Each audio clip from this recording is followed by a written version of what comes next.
Di balik hiruk-pikuk kota kecil Gombong, Kebumen, terdapat sebuah desa yang tampak begitu tenang. Pagi hari diisi dengan suara ayam berkokok, embun yang menetes di ujung daun padi, dan anak-anak kecil berlarian di pematang sawah. Dari kejauhan, terlihat Gunung Sumbing berdiri gagah, seolah menjadi penjaga abadi. Tidak ada yang menyangka, desa yang damai ini menyimpan sebuah rahasia besar yang belakangan membuat seluruh warga dicekam rasa was-was. Ketenangan itu mulai terguncang ketika malam tiba. Begitu matahari tenggelam dan cahaya jingga meredup di balik pegunungan, suasana desa berubah. Angin malam bertiup dingin, membawa aroma tanah basah dari sungai yang mengalir di tepian desa. Di tengah keheningan itu, sering terdengar suara-suara aneh, desisan panjang, seperti napas makhluk besar yang bersembunyi. Kadang terdengar pula suara benda berat menyeret di tanah, menimbulkan bekas panjang di jalan setapak. Banyak warga awalnya mengira itu hanya suara biawak atau babi hutan yang turun dari bukit. Tetapi semakin lama, suara itu terdengar semakin dekat, semakin jelas. Bahkan beberapa kali, anjing-anjing desa menggonggong keras ke arah rumah tua yang berdiri agak terpencil di dekat kebun bambu. Rumah itu milik seorang kakek tua yang dikenal pendiam, jarang bersosialisasi dengan warga sekitar. Namun, bukan hanya suara yang membuat warga resah. Beberapa kali, para petani yang pulang larut malam mengaku melihat kilatan mata berwarna kekuningan di semak-semak, berkilau ketika terkena cahaya senter. Ada juga yang bersumpah melihat sesuatu yang besar dan panjang merayap di bawah rumah panggung kakek itu. Sosok gelap yang bergerak pelan, lalu menghilang ke arah sungai. Rasa takut semakin menjadi-jadi ketika beberapa ayam warga mendadak hilang tanpa jejak. Kandang-kandang ditemukan rusak, pintu bambu tercabik, dan hanya menyisakan bulu-bulu yang berserakan. Bagi orang desa yang masih memegang kuat tradisi dan kepercayaan Jawa, hilangnya ternak dengan cara misterius sering dikaitkan dengan hal gaib. Namun kali ini, jejak yang tertinggal begitu nyata. Bekas tubuh besar menyeret di tanah, meninggalkan jalur berliku menuju kebun belakang. Suatu malam, ketegangan itu mencapai puncaknya. Seorang pemuda desa yang baru pulang dari pasar malam dengan motornya, tiba-tiba hampir terjatuh. Ban depannya melindas sesuatu yang besar, licin, dan bergerak. Dalam cahaya redup lampu motor, ia sempat melihat tubuh gelap sepanjang hampir 3 meter melintas di jalan tanah, lalu menghilang ke arah rumah tua si kakek. Pemuda itu berteriak panik, membuat warga keluar dari rumah mereka. Kejadian itu membuat seluruh desa gempar. Semua orang mulai berbisik-bisik, menebak-nebak, apa yang sebenarnya terjadi di balik rumah tua itu. Ada yang berkata si kakek memelihara makhluk gaib berwujud ular. Ada pula yang meyakini ia sengaja memelihara ular-ular besar untuk menjaga rumahnya. Namun satu hal yang pasti, suasana damai desa kini berubah menjadi penuh ketegangan. Bayangkan saja, sebuah desa kecil yang biasanya hanya ramai dengan suara jangkrik, kini dipenuhi rasa takut setiap malam. Anak-anak dilarang keluar setelah maghrib. Para ibu tidur dengan pintu terkunci rapat, sementara para lelaki berjaga-jaga dengan bambu dan parang di tangan. Mereka semua sadar, ada sesuatu yang tidak wajar sedang berkembang di desa mereka. Dan semua kecurigaan itu mengarah pada satu orang. Seorang kakek misterius di Gombong, Kebumen, yang diduga beternak ular piton raksasa. Rumah tua di pinggir kebun bambu itu seakan menyimpan sejuta rahasia. Atapnya sudah berlumut, sebagian genteng hilang, membuat sinar bulan kadang menembus masuk ke sela-sela. Dinding kayu mulai lapuk dimakan usia, tetapi entah bagaimana, rumah itu masih tegak berdiri, seperti menolak roboh meski digempur waktu. Dari luar, tampak sunyi, sepi, dan selalu gelap meski malam sudah larut. Itulah rumah milik seorang kakek bernama Mbah Sastro, sosok yang menjadi buah bibir seluruh desa. Mbah Sastro diperkirakan berusia lebih dari 70 tahun. Tubuhnya kurus, wajahnya dipenuhi keriput dalam, dan sorot matanya tajam namun penuh rahasia. Rambut putihnya jarang disisir, dibiarkan kusut panjang melewati telinga. Setiap kali ia melintas di jalan desa, anak-anak sering bersembunyi di balik pintu, sementara orang-orang dewasa hanya menunduk, enggan menatap terlalu lama. Bukan karena ia jahat, melainkan karena ada aura aneh yang menyelimutinya, antara dihormati, sekaligus ditakuti. Dulu, sebelum rumor tentang ular itu menyebar, Mbah Sastro dikenal sebagai petani sederhana. Ia punya sawah kecil di tepi sungai, menanam padi, cabai, dan jagung. Istrinya, Mbah Wagini, sudah lama meninggal. Sejak saat itu, ia hidup seorang diri, semakin jarang berinteraksi dengan tetangga. Banyak orang bilang, semenjak istrinya tiada, ia lebih sering terlihat berjalan menyusuri hutan bambu atau menyusuri sungai dengan membawa karung besar di pundaknya. Karung yang kadang bergerak-gerak sendiri, membuat orang bertanya-tanya apa isinya. Desas-desus mulai berkembang. Katanya ia memelihara binatang. Namun bukan kambing, ayam, atau bebek seperti warga desa lain. Ada yang bersumpah melihat ekor panjang keluar sedikit dari karungnya. Ada pula yang mengatakan pernah mendengar desisan keras dari dalam rumahnya saat mereka lewat malam-malam. Kakek itu jarang bicara. Kalau ada yang menyapa, ia hanya mengangguk tanpa senyum. Bila ada yang bertanya apa isi karungnya, ia menjawab singkat, "Sahabat." Jawaban yang justru membuat warga semakin merinding. Waktu terus berjalan, dan perlahan misteri itu semakin terbuka. Beberapa warga yang nekat mendekati pekarangan rumahnya mengaku mencium bau anyir khas reptil. Dari sela-sela papan rumahnya, kadang terlihat kilatan sisik berwarna coklat keemasan, bergerak pelan lalu menghilang. Ada juga suara hentakan keras dari dalam, seolah sesuatu yang besar sedang menghantam kandang bambu. Orang-orang desa mulai percaya bahwa Mbah Sastro bukan hanya sekadar menyimpan seekor ular, melainkan beternak ular piton dalam jumlah banyak. Bayangan itu semakin menakutkan ketika seorang anak desa bercerita pernah mengintip lewat celah rumah panggung dan melihat tubuh ular sebesar batang kelapa melilit salah satu tiang penyangga.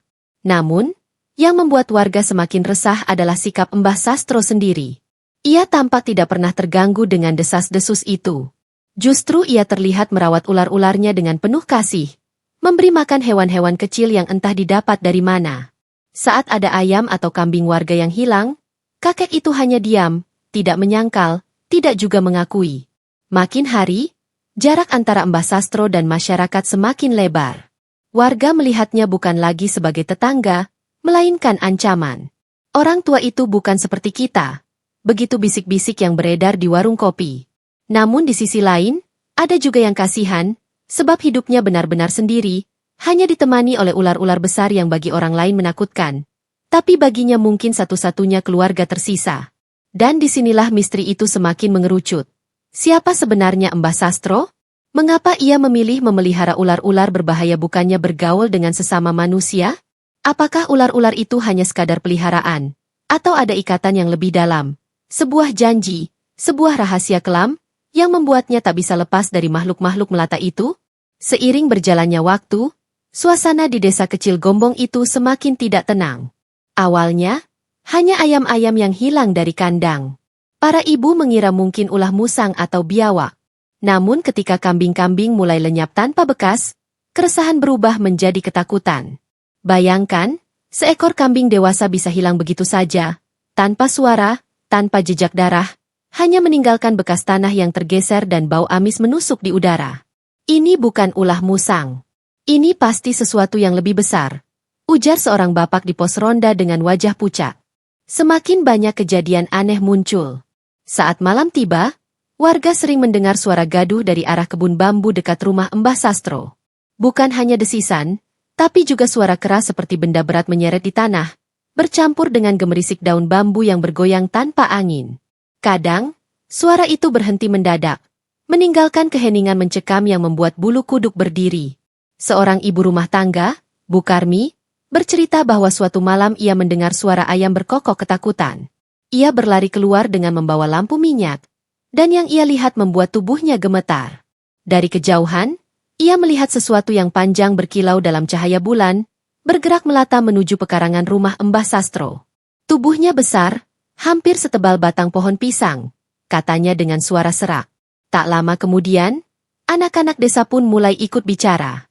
Mereka bercerita bahwa ketika bermain petak umpet di sore hari, mereka melihat kulit ular sepanjang lebih dari 5 meter tergeletak di semak-semak. Kulit itu masih segar, seakan baru saja ditinggalkan. Anak-anak berlarian ketakutan, dan sejak hari itu, orang tua mereka melarang keras untuk bermain jauh dari rumah saat senja tiba. Cerita-cerita itu menyebar cepat. Di warung kopi, di sawah, bahkan di musala setelah salat maghrib, pembicaraan warga selalu kembali pada satu titik. Ular-ular Mbah Sastro. Semakin lama, rumor itu makin liar. Ada yang bilang jumlah ular di rumah kakek itu sudah puluhan.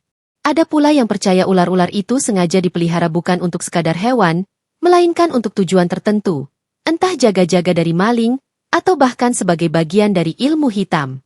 Rasa takut itu memuncak ketika sebuah kejadian nyaris merenggut nyawa seorang anak kecil. Malam itu, seorang bocah berusia 7 tahun, sebut saja namanya Seno, keluar rumah untuk mengambil sandal yang tertinggal di teras. Tiba-tiba ia menjerit keras. Orang tuanya bergegas keluar, dan melihat dengan mata kepala sendiri seekor ular besar melintas di halaman. Tubuhnya menggesek tanah, meninggalkan jalur panjang. Bocah itu hanya selamat karena ular itu bergerak cepat menuju kegelapan, bukannya menyerang. Sejak kejadian itu, warga benar-benar hidup dalam ketakutan. Setiap malam mereka berjaga, membawa obor, bambu, dan parang. Tapi meski mereka bersiaga, ular-ular itu seolah tidak takut. Kadang, suara desisan terdengar tepat di samping pagar rumah. Kadang, bayangan besar terlihat melintas di balik pepohonan. Semua orang tahu dari mana asal ular-ular itu, namun tidak ada yang berani langsung menuduh. Hanya segelintir warga yang nekat mendekat. Salah satunya seorang pemuda bernama Jaya. Ia penasaran dan berusaha mengintip rumah Mbah Sastro suatu malam. Dengan berjongkok di balik pohon pisang, ia mengarahkan senter kecil ke celah dinding kayu. Apa yang ia lihat membuat wajahnya pucat pasi. Di dalam rumah tua itu, tampak puluhan kandang bambu tersusun. Dan di salah satu sudut, seekor ular piton raksasa melilit tiang rumah. Sisiknya berkilau terkena pantulan cahaya lampu minyak. Jaya lari terbirit-birit malam itu, dan sumpah serapahnya menggetarkan hati warga lain. Benar, Mbah Sastro beternak ular. Bukan satu, bukan dua, tapi banyak, katanya terengah-engah. Desa pun makin gaduh. Warga resah bukan main. Bayangan ular-ular raksasa yang sewaktu-waktu bisa keluar dan menyerang membuat semua orang tak bisa tidur tenang. Dan sejak hari itu, rasa takut itu berubah menjadi niat. Mereka harus mengambil tindakan, sebelum sesuatu yang lebih buruk terjadi. Rasa resah yang selama ini hanya berupa desas-desus, akhirnya berubah menjadi ketakutan nyata. Desa kecil itu tak lagi sama. Malam-malam yang dulu penuh suara jangkrik kini dipenuhi teriakan, gonggongan anjing, dan langkah kaki warga yang berlarian panik. Semua berawal dari kejadian mengerikan suatu malam Jumat Kliwon. Saat itu hujan deras mengguyur desa. Petir menyambar-nyambar, membuat langit sesekali terang benderang. Seorang pemuda yang baru pulang kerja malam, Arif namanya, mengendarai motor melewati jalan tanah dekat rumah Mbah Sastro. Dalam gelap dan derasnya hujan, ban motornya tiba-tiba menghantam sesuatu yang membuatnya oleng. Ia hampir terjatuh. Namun yang lebih mengejutkan adalah apa yang ia lihat. Seekor ular raksasa melintang di jalan, tubuhnya basah kuyup, berkilau terkena cahaya petir. Panjangnya lebih dari 5 meter. Begitu besar hingga menutupi separuh jalan. Arif menjerit, motornya tergelincir, dan ia terjatuh ke sawah. Untung saja ular itu tidak menyerang, melainkan terus bergerak lambat menuju arah rumah Mbah Sastro. Arif segera lari ketakutan, meninggalkan motornya begitu saja. Kejadian itu langsung menggemparkan desa, karena besok paginya warga menemukan kulit ular segar sepanjang hampir 6 meter di pinggir sawah. Sejak peristiwa itu, rasa takut warga semakin menjadi. Malam-malam berikutnya dipenuhi kejadian ganjil. Ada warga yang mendengar suara benda besar menghantam dinding rumahnya, seperti sesuatu yang berusaha masuk. Ada pula yang mengaku melihat bayangan melata di tepi sungai, meninggalkan jejak panjang di lumpur. Ketakutan berubah menjadi teror ketika hewan ternak tak lagi aman. Seekor kambing milik Pak Wiryo ditemukan mati dengan bekas lilitan di tubuhnya. Tulangnya patah seakan dipeluk sesuatu yang amat kuat. Esoknya, anak anjing peliharaan seorang bocah pun lenyap tanpa bekas. Semakin banyak korban, semakin jelas satu hal, ular-ular itu sudah lepas kendali. Warga mulai berjaga dengan lebih serius. Malam hari, pos ronda penuh orang bersenjata bambu runcing, parang, bahkan obor. Mereka bergiliran mengawasi jalanan desa, sementara anak-anak dikurung di rumah. Namun anehnya, meski penjagaan diperketat, ular-ular itu seolah sengaja muncul untuk menguji keberanian mereka. Pernah suatu malam, seekor ular besar melintas begitu saja di depan pos ronda, membuat semua orang ketakutan, meski mereka sudah siap dengan senjata. Desisan keras terdengar, lalu tubuh melata itu masuk ke semak-semak, meninggalkan warga terpaku, tak sanggup mengejar. Puncaknya terjadi ketika seorang pemuda bernama Jaya, yang sebelumnya mengintip rumah Mbah Sastro, nyaris menjadi korban. Malam itu ia pulang dari rumah temannya, berjalan kaki melewati kebun bambu. Dari balik kegelapan, seekor ular piton muncul, tubuhnya setebal paha orang dewasa. Ular itu melilit pohon kecil, lalu dengan cepat meluncur ke arah Jaya. Pemuda itu berteriak sekencang-kencangnya. Untung beberapa warga yang mendengar segera datang membawa obor, membuat ular itu mundur perlahan. Namun Jaya jatuh pingsan, dan sejak kejadian itu, ia trauma berat. Semua orang sepakat, ini sudah kelewatan. Tidak bisa lagi dibiarkan. Ular-ular itu bukan hanya mengganggu, tapi mengancam nyawa. Semua bukti mengarah pada satu titik, rumah Mbah Sastro.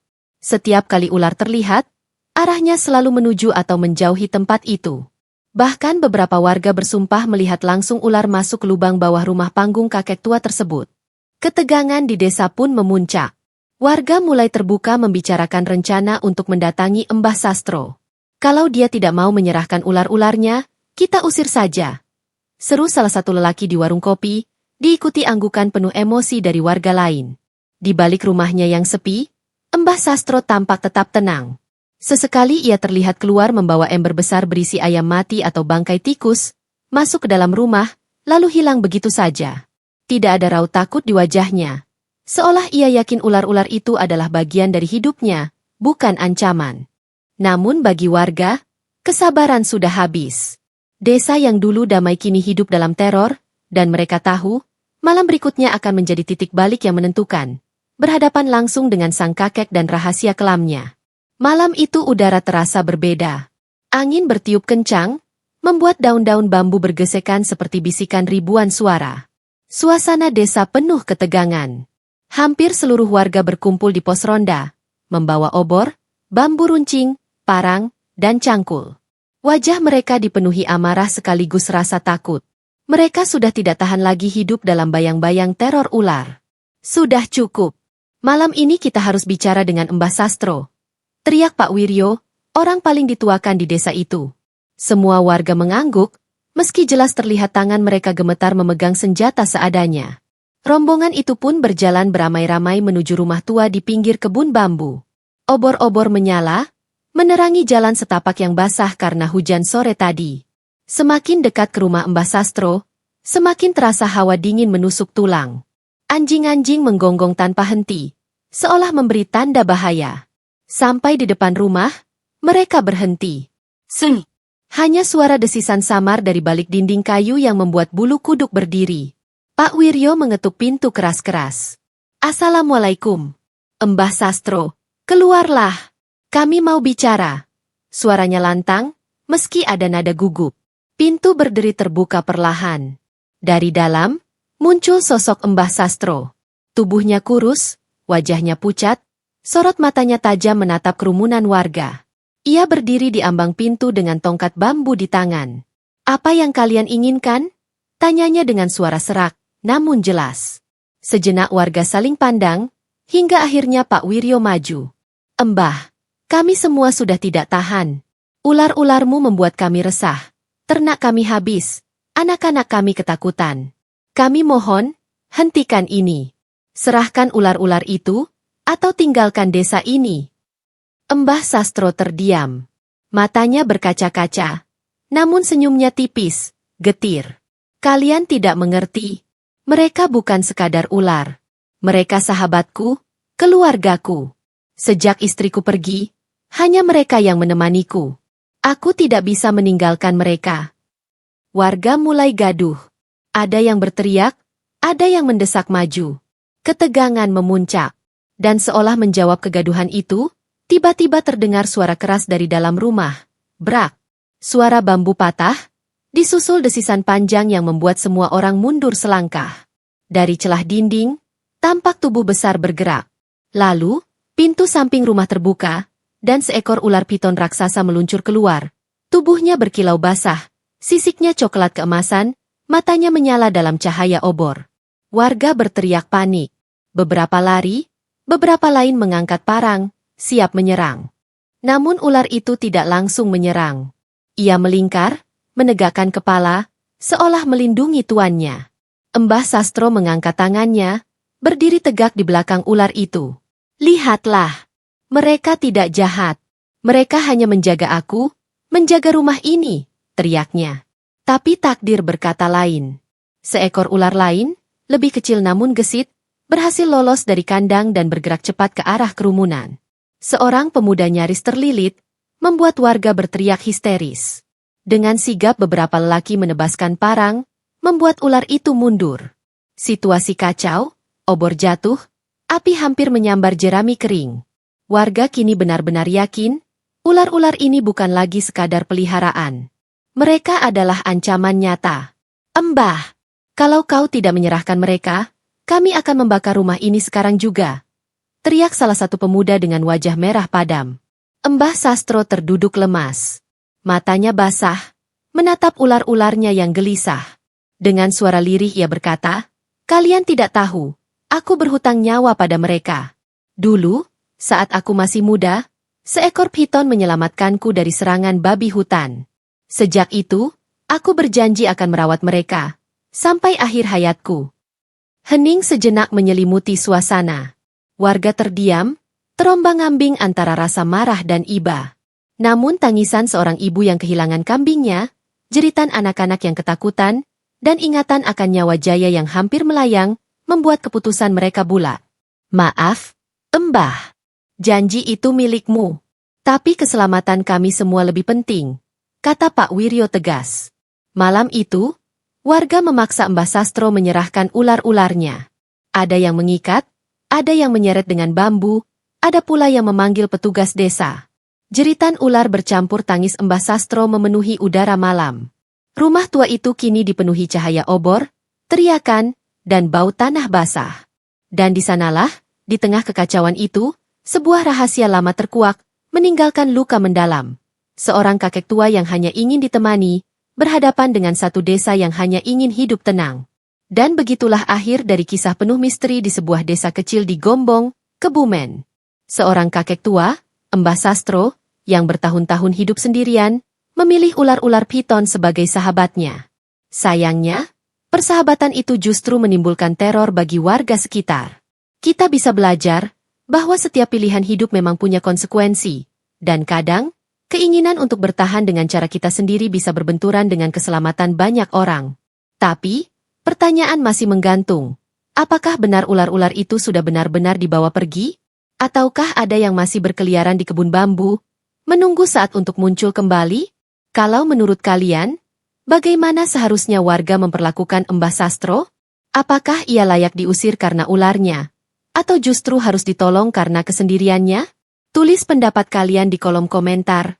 Ya, jangan lupa tekan tombol like kalau kalian suka dengan cerita ini.